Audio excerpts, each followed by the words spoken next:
저희들이 오늘 다니엘서 하나님의 사람 다니엘 하나님의 사람이란 제목으로 하나님의 말씀을 살펴보도록 하겠습니다. 우리 구약 성경을 연대기적으로 편성해서 하나님의 말씀을 오늘 설교 가운데서 우리가 주일마다 묵상을 하고 있습니다. 이제 지난주에 우리가 예루살렘의 멸망에 대해서 살펴보았습니다. 예루살렘이 멸망할 수밖에 없었던 사실이 있었습니다. 예루살렘도 멸망할 수가 있었을까요? 예, 멸망했습니다. 멸망했습니다. 거기에는 많은 이유가 있을 수 있지만 가장 큰 이유는 이스라엘 백성들의 타락이었어요. 우상 숭배에 있었습니다. 이스라엘 백성들이 하나님의 성전 앞에 하나님을 진노를 격동시키는 그런 행동을 했거든요. 그게 천하대장군 세워놓고 나서 성전에다가 거기에 경배를 하고 있는 거예요. 우상 숭배를. 그러니까 하나님께서 이 예루살렘을 갖다가 포기한 거 아니겠습니까? 치시는 거죠. 그런데 치실 때는 이 언약이 파악이 되는 거예요. 하나님과 이스라엘 사이에서 언약, 신의 사이에서 언약을 맺었거든요. 그래서 너희는 제사장의 나라고 하나님의 백성이 되리라 이렇게 말씀하셨습니다. 근데 거기 조건이 있었죠. 하나님의 말씀을 지키면 반드시 지켜야 한다는 거죠. 법을 지켜야 한다는 거예요. 하나님의 법을, 하나님의 말씀을. 그런데 이 법이 파기됐죠. 계약이. 누가 파기시켰나요? 이스라엘 백성들이 파기한 건 아닙니까? 하나님의 성전에다가 우상, 스태츄 세워놓고 나서는 아이돌 세워놓고 나서 거기에 절을 하고 하나님을 갖다가 무시하고 하나님을 쫓아버리는 거 아니겠습니까? 그래서 이 언약이 파괴될 때에 하나님의 진노가 이스라엘 백성 가운데 예루살렘에 나타났던 것을 보게 됩니다. 하나님의 진노죠. God's wrath, 하나님의 진노됐습니다. 그러므로 나도 분노로 갚아 불쌍히 여기지 아니하며 긍휼을 베풀지도 아니하리니 그들이 큰 소리로 내 귀에 부르짖을지라도 내가 듣지 아니하리라 이렇게 했습니다. 하나님께서 이스라엘 백성을 갖다가 진노로 임한다. 이 말은 예루살렘을 멸망시키겠다. 그 바벨론에 의해서 이렇게 말씀하신 거 아니겠습니까? 이렇게 해서 예루살렘이 망한 것 아니겠습니까? 이러한 과정 속에서 우리가 이제 포로 시대가 도래하는 거죠. 바벨로니안 캡티비티 피리어드입니다. 바벨론 포로, 바벨론 또는 바벨론 유수 시기다 이렇게 말합니다. 지난번에 우리가 지난주에 살펴봤지만요. 3차에 걸쳐서 캡티비티 이루어집니다. 3times죠. 첫 번째가 605년에 그 여호야김 왕이 잡혀가지 않습니까? 1차 포로입니다. 1차 포로 때 잡혀갔던 사람이 누구 있었나요? 같이 잡혀갔던 사람이 다니엘이 그때 잡혀간 거예요. 1차 바벨론의 느부갓네살 왕이 쳐들어가지고는 예루살렘에서 일단은 거기서 일정한 숫자를 갖다가 캡티비티 포로 잡아가죠. 그래서 여호야김 왕과 더불어서 다니엘이 잡혀갑니다. 다음에 2차 포로는요. 여호야김 왕과 더불어서 포로를 한 10,000명 정도를 잡아가죠. 그 10,000명 정도 잡아가는 과정 속에서 누가 포함이 됩니까? 에스겔이 포함되는 거예요. 에스겔이요. 그러면서 3차 포로, 3차 공격에서 마지막으로 예루살렘이 완전히 망하고 불이 타게 됩니다.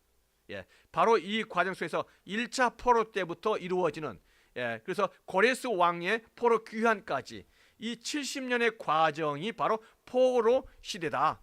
바벨론 포로 시대 이렇게 보는 겁니다.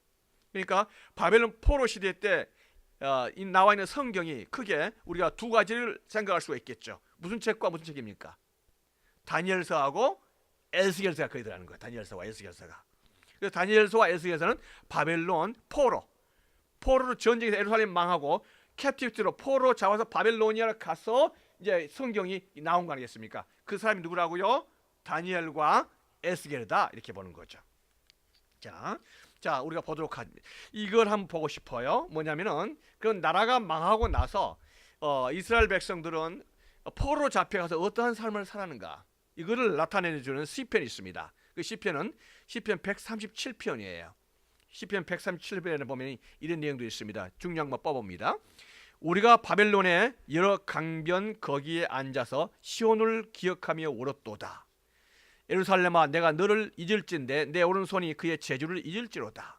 내가 예루살렘을 기억하지 아니하거나 내가 가장 즐거워하는 것보다 더 즐거워하지 아니할진대 내 혀가 내 이천장에 붙을지로다. 이렇게 말한 거예요. 예루살렘을 집을 떠난 예루살렘이 망해서 이제 포로 잡혀온 이스라엘 백성들이 얼마나 고달픈 삶을 살았는가. 이게 시편 137편에 보면은 이 포로 잡혀온 이스라엘 백성들이 얼마나 절규했는가. 그 힘든 생활 속에서 나옵니다. 이게요. 그 베르디의 오페라 그 나부코의 범인이 나오는데 제가 이걸 한번 잠깐 보도록 하죠. 이게 보도록 하면은 여러분들이 이게 보면은 마치 우리가 이 오페라를 보면은 많이 이렇게 이해할 수가 있습니다.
계속 보면 좋겠지만 보면은 시간이 없으니까. 그러니까 이스라엘 백성들이 유태인들이 나라가 망하고 나서 얼마나 이제 힘든 생활을 살면서 그 몸부림치면서 옛날에 그 예루살렘의 그 아름다웠던 것을 회상하면서 눈물로 이렇게 노래하는 것 그거 아니겠습니까? 이 시편 137편이거든요.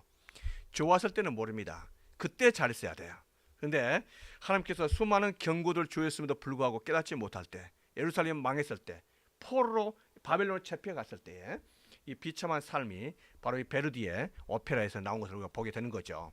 시편 137편을 한번 우리가 묵상하면 좋을 것 같습니다.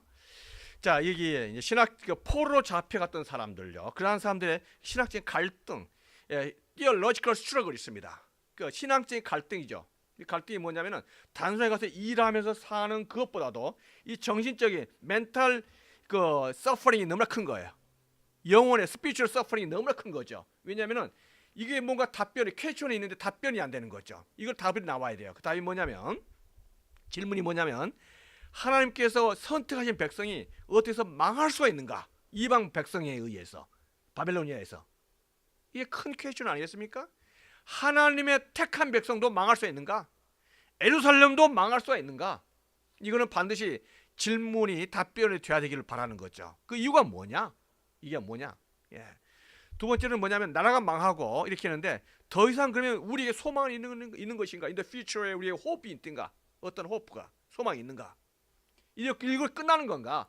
끝날 수밖에 없다고 생각되잖아요. 바벨론에 포로 잡혀하는데 그러면 이제는 끝났다. 이것이 앞으로 어떻게 될 것인가? 우리의 소망이 있는가? 두 번째, 하나님께서 과연 우리와 함께 하시긴 하신 거는가? 예. 나라가 망했는데 그렇다면 이 나라가 망한 이유가 뭐냐는 거죠. 망한 이유가 하나님께서 힘이 없어서, 바벨론 힘보다 힘이 없어서 망한 것이 아닌 건가? 이렇게 생각도 될 수 있겠고, 예. 그렇다면 나라가 망했는데 하나님, 여호와 하나님이 우리와 함께 하시긴 하시는 건가? 이런 퀘스천이 있는데 이 질문에 답변이 돼야 되는 거죠. 이게 스피리추얼 서퍼링이 너무나 큰 거예요. 여기에 대한 답변, 이게 포로 신학입니다. 이게 캡티브 티올로지가 여기서 나오는 거죠. 그래서 우리도 마찬가지입니다. 어려움에 빠지고 힘들 때요, 하나님이 나와 함께 하시는 건가? 함께 하시는 건가? 하나님이 함께 하신다면 어떻게 이런 문제가 생길 수 있을까? 하나님이 과연 계시다면 그 강하신 분인가? 나를 도와줄 정도 충분히. 이런 질문들이 많이 있겠죠. 이 질문이 답변되지 않는다면요, 힘든 거죠. 어려운 거죠. 바로 이 포로들에게 이 theological problem, 이 퀘스천이 답변돼야 되는 거죠. 바로 이러한 답변의 차원에서 바로 하나님의 메시지와 하나님의 계시가 임한 거 아니겠습니까? 그게 바로 다니엘서하고 에스겔서가 되는 거예요. 예, 보도록 하죠. 그 다니엘서는요, 어떻게 나오냐면, 유다 왕 여호야김이 다스린 지 제 3년이 되던 해에 바벨론의 느부갓네살이 쳐들어온 거죠. 느부갓네살 왕이 쳐들어와서 그 예루살렘을 포위했던 거 아닙니까? 그래서 포위하고 항복하니까 거기서 여호야킴 왕하고 다니엘과 비롯해서 몇 명을 갖다가 포로 잡아간 거예요. 이때 다니엘이 포로 잡혀간 거죠. 포로로. 이렇게 해서 다니엘이 가게 된 겁니다. 1차 포로로 가게 된 거죠. 그때가 BC 605년이 된 겁니다. 시대적으로 본다면 이렇게 됩니다. 자, 이렇게 해서 1차 포로 때, 바로 이게 여호야김 왕이 되는 거죠. 1차 포로 때 다니엘이 잡혀간 거예요. 어디로요? 바벨로니아로 잡혀간 겁니다. 그래서 이렇게 해서 바벨론 포로 때 다니엘이 이렇게 바벨론 포로 생활을 이렇게 보내면서 많은 그 포로들의 지도자적인 삶을 살게 되는 거죠. 이게 다니엘서가 여기 있습니다. 자, 보면은 왕이 황관장 아스브나스에게 말하기를, 이스라엘 자손 중에서 왕족과 귀족 몇 사람, 곧 흠이 없고 용모가 아름다우며 모든 지혜를 통달하며 모든 지혜를 통찰하며 지식에 통달하며 학문에 익숙하여 왕궁에 살만한 소년을 데려와라, 이렇게 말한 거죠. 그러니까 포로 잡아오더라도 보통 사람이 아니고 누굴 잡아오라는 겁니까? 왕족 중에서, 또 귀족 중에서 그 귀족의 자제들 잡아오라는 거죠. 그런 면에서 볼 때 다니엘은 보통 서민이 아니고 왕족이나 귀족의 자제였다, 이렇게 볼 수가 있겠죠. 왜 그랬을까요? 당연히 그렇게 하는 거죠. 일종의 포로니까. 이러한 아이들 잡아올 때 예루살렘에서 또 다른 반란이 생기지 않지 않겠습니까?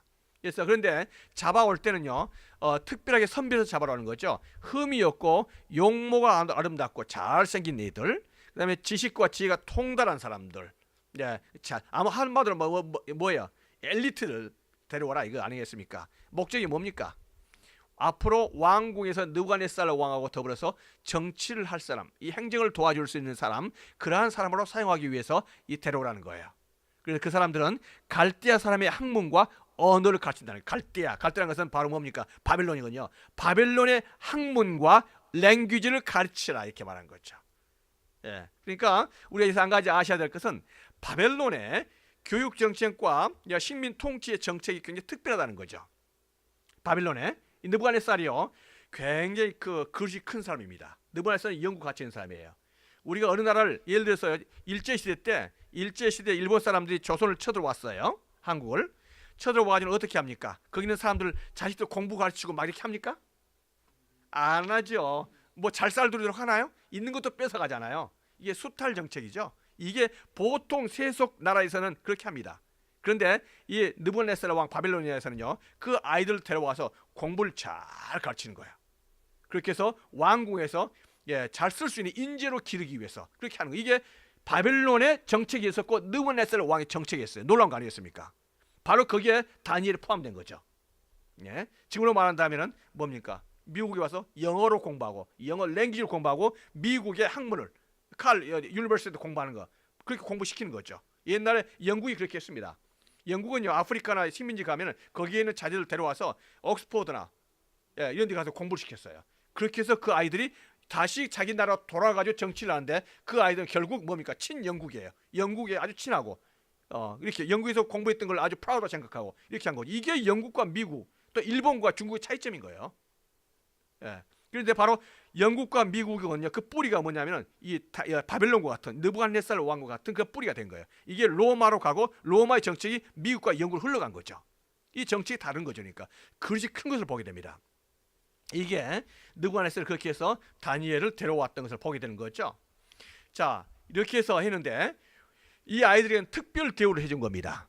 다니엘과 세 친구뿐만 아니라 이 사람들만 다니엘과 세 친구가만 있는 게 아니고 많은 이러한 귀족의 자제들 다른 나라도 많은 나라에서 데려왔지 않습니까? 그 사람들에게 왕의 음식과 그가 마시는 포도주에서 날마다 쓸 것을 주어 3년을 기르게 한 거예요. 그러니까 특별하게 로얄 아카데미에서 몇 년을 공부시킨 거예요? 3년을 특별한 가장 하이 클래스의 공부를 가르치고 뭘 줘요? 음식을. 왕이 먹는 음식을 주는 거예요. 로얄 푸드라 해서 로얄 푸드. 그러니까 특별한 대우를 스페셜 대우를 받는 거 아니겠습니까? 예, 스페셜. 그러니까 이 느부갓네살 왕이 참 보통 사람이 아닌 것 같아요. 그렇게 해서 3년을 길러서 이 아이들을 테스트 시험을 봐가지고 나서는 통과한 사람들에게 왕궁에서 팰리스에서 느부갓네살과 함께 행정을 하고 정치를 할 수 있도록 가르치는 엘리트로 키우겠다는 거예요. 예. 자, 이렇게 합니다. 거기에 많은 사람도 있었지만 유다 자손 중에서 특별히 누가 뛰었습니까? 다니엘과 하나냐와 미사엘과 아사랴, 이 네 사람이 거기에 있었다, 이렇게 나와 있는 거예요. 근데 자, 왕의 음식과 더불어서 이렇게 다니엘이니까 티네이저죠. 티네이저니까 물론 티네이저 때 엄마 아빠 떠나가지고는 캡티브로 멀리 떠나왔다. 그것도 힘들 수 있겠지만서도 여러분, 우리가 집 떠나면 배고픕니다. 춥고 배고파요. 뭔가 먹고 싶고 그렇습니다.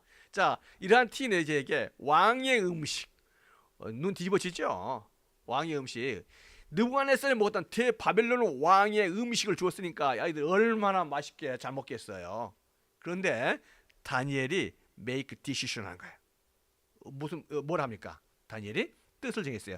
왕이 먹는 음식을 먹지 않겠다, 이렇게 말한 거죠. 거부하는 거죠. 왜 그랬을까요? 다니엘이 왜 그랬을까? 왕이 먹는 음식을 왜 다니엘이 거부했을까요? 왜냐하면 바벨론에서 먹는 느부갓네살 왕이 먹는 것은요, 두 가지 문제가 있는 거예요. 하나는 성경을 레위기서에서 먹지 말라고 했었던 그런 음식들, 대표적인 게 뭔가요? 돼지고기 같은 거 갖다가 거기서는 아주 맛있게 먹는 거죠. 근데 이걸 레위기로 공부했었던 이 다니엘이 볼 때는 이거 먹어서는 안 되는 거예요. 첫 번째 그거예요. 두 번째는 대개의 경우에 왕이 먹었던 음식은요, 제사상에 바쳤던 음식을 왕이 먹는 거예요. 제사 드리고 나서. 그것은 제사와 바로 다니엘, 느부갓네살 왕이 곧 신이니까, 그러니까 다니엘이 제사 지냈던 음식을 먹을 수가 없는 거죠. 거부하는 거예요. 다니엘이 마음대로 거부할 수 있을까요? 이 음식을? 어림없죠. 포로 잡혀왔잖아요. 그런데도 불구하고 이걸 거절했다는 것은요, 생명을 건 거예요. 생명을 걸어가지고는 다니엘이 그렇게 말하는 거죠. 이렇게 했을 때 그 환관장이 이 다니엘과 이 세 친구들에게 조건을 제시합니다. 만약에 너희들이 그대로 안 묻고 얼굴 초치하면 내가 죽는다. 지금 느부갓네살 왕이 쥐엄한 그 명령으로 이 아이들 잘 먹고 잘 입혀가지고는 얼굴이 삐까번쩍하고 이렇게 해서 잘 키워가지고 다음에 나한테 데려오라고 분명히 말했는데 너희들이 먹지 않으면 내가 문제 생긴다는 거죠. 예, 그래서 이 다니엘이 이 다니엘이 그러한 결심을 할 때에 이 황관 다니엘이 이제 말하죠. 그러면 우리에게 테스트를 하십시오. 이 다니엘이 그렇다면 이 황관장에게 한 가지 제시를 합니다. 10일간 우리 테스트합시오. 10일간 우리가 왕이 먹었던 음식을 먹지 않고 페이터블 먹고 물만 마시고 음식 가려서 먹고 10일간 테스트해서 만약 잘못되었으면 우리가 그때 이걸 먹지 않겠습니다. 이거 먹지 않고 당신 말대로 하겠습니다. 이렇게 말한 거죠. 10일간 테스트하자. 이렇게 하니까 황관장이 뭐 그럼 10일 정도면 이렇게 해보자는 거죠. 이렇게 했더니 어떻게 합니까? 10일 후에 보니까 이 베지터블을 먹었는데도 불구하고 얼굴이 너무나 좋고 윤기가 나거든요. 하나님께 도와주신 거죠. 그래서 그러면은 그렇게 하자. 이렇게 해서 그렇게 된 거죠. 다니엘 노니까 지혜로운 거죠. 그래서 10일간 테스트 기간 그런 것을 통해서 모든 행정을 억지로 밀어간 게 아니고 이걸 다 될 수 있도록 일을 만들어간 다니엘의 지혜를 우리가 보게 되는 겁니다. 이렇게 해서 보면요, 하나님이 이 네 소년에게 학문을 주시고 모든 지식을 서적을 깨닫게 하시고 지혜를 주셨으니 다니엘은 또 모든 환상과 꿈을 깨달아 알더라 했습니다. 하나님께서 이 네 명의 아이들에게 특별한 지혜를 주신 거죠. 그래서 모든 학문을 깨닫고 그래서 아주 스마트한 그런 것들을 주셔가지고 다른 모든 걸 깨달을 수 있는 그런 마음을 준 거죠. 하나님께서 그렇게 해주신 줄로 믿습니다. 그래서 포로로 잡혀가지고 나서 그 어려운 상황 속에서도 이렇게 된 거죠. 그래서 다음에 느부갓네살 왕이 이 모든 포로 잡혀갔던 사람들, 이런 모든 사람들 그러니까 왕의 로얄 아카데미에 있었던 그 사람들 다 불러서 한 사람 한 사람 인터뷰를 하는 거예요. 이것도 놀라운 거예요. 느부갓네살 왕이 얼마나 바쁩니까?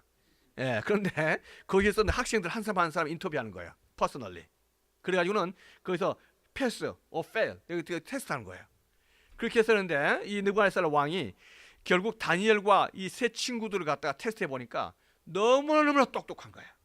뭐라고 말하고 왔냐면 왕이 그 지혜와 총명이 온 나라 박수보다 술객보다 10배나 10배나 10times보다 똑똑하다는 사실을 발견이 된 거예요. 이거는 10배가 높다는 것은요, 다른 학생들보다 10배가 높은 게 아니에요. 이미 있었던 그 온 나라의 박수와 술객, 그 나라에 있는 이미 프로페서들보다도 10배가 높다는 거예요. 그러니까 놀라운 거 아니겠습니까? 자기 동료 친구보다가 아니라, 그러니까는 하나님께서 지혜를 주실 때 이렇게 스마트할 뿐만 아니라 정말 지혜로운 그런 사람들이 될 줄로 믿습니다. 이게 다니엘이에요. 이게 다니엘. 크리스, 메리, 이게 다니엘. 하나님께서 지혜를 주시니까 거기 왔었던 학생들보다 10times the smart 이렇게 한 걸 보여요.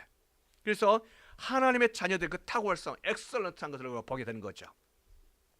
자, 이렇게 해서 느부갓네살이 다니엘과 세 친구들에게 왕궁에서 팰리스에서 왕과 함께 지낼 수 있도록 특별한 그 페이버를 이렇게 주고 이렇게 한 것을 보게 됐죠. 자, 이러한 과정 속에서 느부갓네살 왕이 꿈을 꿉니다. 꿈을 꾸는데 느부갓네살이 다스린 지 2년째요. 꿈을 꾸는데 이 꿈이 생각이 날 것 같기도 하고 안 날 것 같기도 하고 그렇지만 굉장히 중요한 꿈이고 잊혀지질 않을 꿈이고 너무나도 이게 중요한 꿈인 것 같은데 무슨 꿈을 꾼 것 같은데 이게 꾼 거 생각 안 나고 이게 괴로워서 견딜 수가 없는 거예요. 그래서 느부갓네살 왕이 온 나라에 박수와 술객들을 다 명령을 내리죠. 그 사람들에게 내가 꾸었던 그 꿈을 맞춰라. 그리고 해석을 해라. 만약에 내가 꾸었던 그 꿈을 맞추고 해석하지 못한 사람은 다 죽여버리겠다. 이렇게 말한 거예요. 그러니까 그 나라에 있었던 사람들이 난리가 난 거예요. 아니 왕이 아무래도 왕이다 한다 할지라도 바빌론의 왕이다 할지라도 지금까지 이런 명령을 내린 사람이 없었다는 거죠. 아니 왕이 꿨던 그 꿈을 맞추고 해석하라. 해석한 것까지는 할 수 있을 거예요. 그러나 꿈을 맞추라니. 이건 뭐라고 말하고 있냐면은 지금까지 세상에 왕의 그 일을 보일 자가 한 사람도 없으므로 크고 권력 있는 왕이라도 이런 것으로 박수에게나 술객에게나 갈대인에게나 물을 자가 한 사람도 없었다는 거죠. 그러니까 지금 다른 사람들이 하는 말이 뭐냐면 느부갓네살 웬 휴양포입니까? 이거 아니겠습니까? 이렇게 하니까 왕이 진노를 해가지고 이걸 맞추지 못한 모든 사람들 박수할 술객들 다 잡아 죽이라 명령이 떨어진 거 아니겠습니까? 이제 이 명령이 떨어짐으로 말미암아 다니엘과 이 세 친구들에게도 위험이 찾아오게 된 거죠. 위험이 찾아올 때 이 다니엘이 하나님께 기도한 거 아니겠습니까? 이 상황을 보고 나서는 하나님께서 이 꿈 해석을 주시지 않는다면 우리는 다 죽습니다. 그런데 이건 너무나 은밀한 것이라서 the secret 그리고 the mystery에 해당된 부분이죠. 당연하지 않습니까? 느부갓네살 왕이 꾸었던 그 꿈을 알아맞추라. 이건 시크릿이고 미스터리 아닙니까? 이걸 맞출 수 있는 사람은 하나님밖에 없습니다. 하나님께서 이거를 맞추도록 이렇게 인도해 주셔서 나에게 보여주지 않는다면 우리는 다 죽습니다. 하나님, 나에게 그 꿈을 알게 해 주십시오. 다니엘이 기도한 거죠. 그리고 제 친구들에게 그렇게 기도해 달라 이렇게 말할 때 하나님께서 그 꿈을 다니엘에게 계시해 준 줄을 믿습니다. 하나님께서 이 꿈을 이렇게 다니엘에게 해석해 주는 거예요. 그래서 다니엘이 그 꿈을 하나님께 받고 나서는 하나님께 했던 그 기도가 놀랍습니다. 그 기도가 뭐라고 말하냐면은 20절, 21절, 23절을 보면 이렇게 나와 있습니다. 다니엘이 말하 이르되 영원부터 영원까지 하나님의 이름을 찬송할 것은 지혜와 능력이 그에게 있음이로다. 그는 때와 계절을 바꾸시어 왕들을 폐하시고 왕들을 세우시며 지혜자에게 지혜를 주시고 총명한 자에게 지식을 주시는도다. 나의 조상들의 하나님이여, 주께서 이제 내게 지혜와 능력을 주시고 주께 구한 것을 알게 하셨사오니 주께 감사하고 주를 찬송하나이다. 이렇게 하는 거예요. 여러분, 이 기도가 왜 귀하냐면은 예루살렘이 어떻게 해서 망했습니까?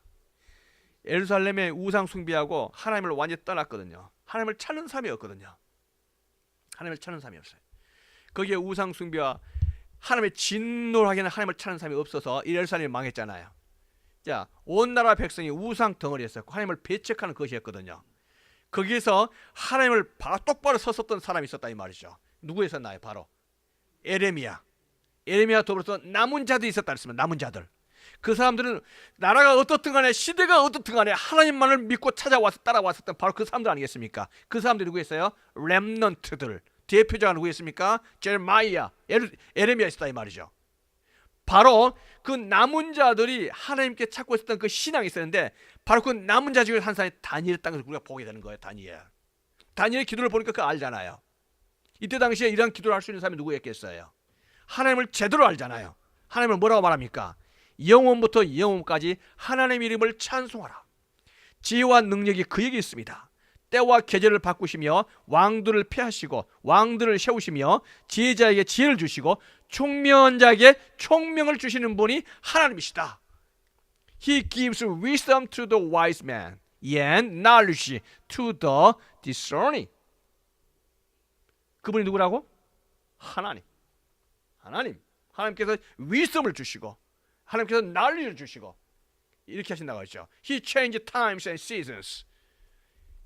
하나님께서 역사를 주장하신 분이 하나님인 줄로 믿습니다. 바로 다니엘이 그걸 알고 그렇게 감사의 기도를 드리고 있는 거예요.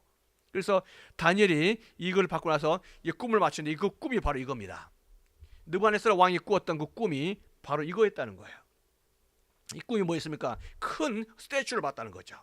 스태츄를 봤는데 가운데 머리는 뭐가 있습니까? 금으로 되어 있어요. 금으로 되어 있고 가슴 뭘로 되어 있습니까?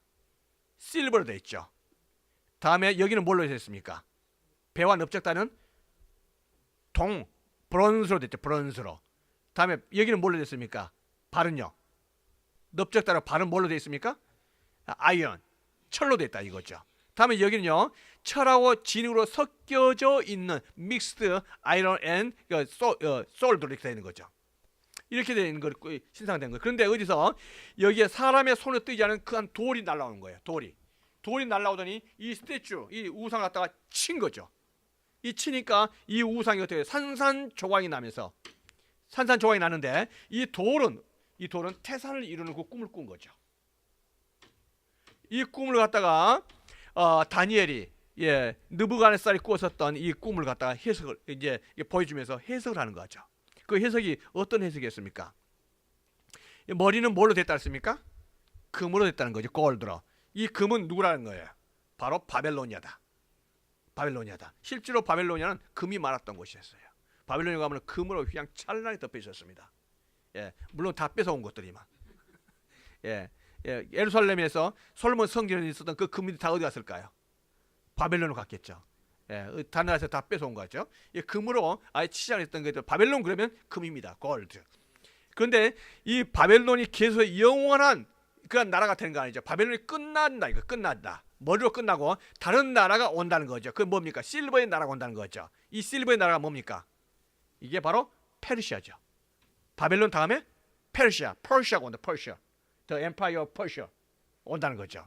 근데 퍼시아, 이 Empire of Persia, 이 페르시아도 이거 영원한 everlasting empire가 안다는 거죠. 그 다음에도 이 페르시아도 끝나고 또 다른 나라가 온다는 거죠. 또 다른 나라 뭡니까? 이 브론즈로 되는 거죠. 브론즈.